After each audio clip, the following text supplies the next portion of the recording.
Gourmets et gourmettes, je vous offre un verre? Je suis près du cirque d'hiver. Vous cherchez un peu de spectacle? Suivez-moi sur le boulevard du Temple. C'est ici que trône l'Inca, un hôtel-restaurant à l'esthétique précolombienne et à l'assiette péruvienne. Pour boire un verre, il faut passer par les cuisines et vous arrivez à la Mezcaleria.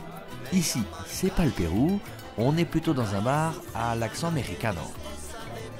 Une salle tout en volume, quelques totems aztèques, et pour le son, c'est la ritournelle révolutionnaire de Manu Chao. Tupac aurait plus collé à l'Inca. Autour du bar, ce n'est pas vraiment une bande de révolutionnaires qui refait le monde, plutôt des trentenaires qui s'embourgeoisent autour de cocktails à base de mezcal. C'est cet alcool issu de la fermentation et de la distillation du jus d'agave, la fameuse plante sud-américaine.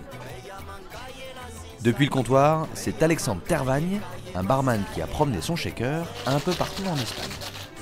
Sur la carte des cocktails, au milieu des 8 créations, se cache dans un petit détail El Diablito.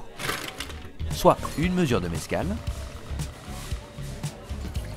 de la liqueur de framboise, un peu de sirop de sucre, du jus de citron et du sirop de gingembre.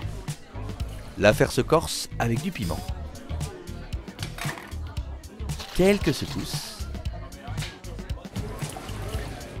un quart de citron vert et une rondelle de piment pour la déco. Avec cette couleur de flamme, vous vous attendez à cracher du feu? Eh bien non, si l'attaque réchauffe effectivement le palais avec le piment et les notes piquantes du gingembre, la liqueur de framboise plus suave et sucrée vient vous calmer tout ce petit monde. Eh bien, il n'est pas si diabolique que ça, le Diablito. Alexandre, c'est quoi comme piment? C'est un piment péruvien, ce qu'on appelle l'ají amarillo.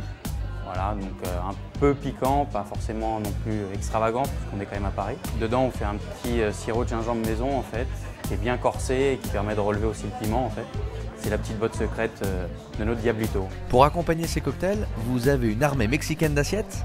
Alors, on peut avoir un guacamole fait maison, voilà, qui n'est pas forcément très épicé comme on peut le penser, hein, qui est relativement suave.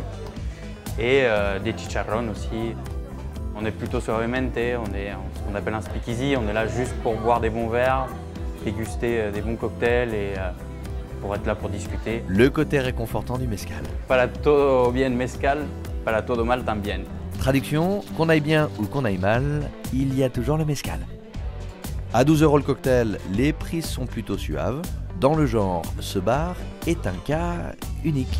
Faites escale à la Mezcaleria, un très bon. À très vite dans Très Très Bon, et d'ici là, très très bon appétit.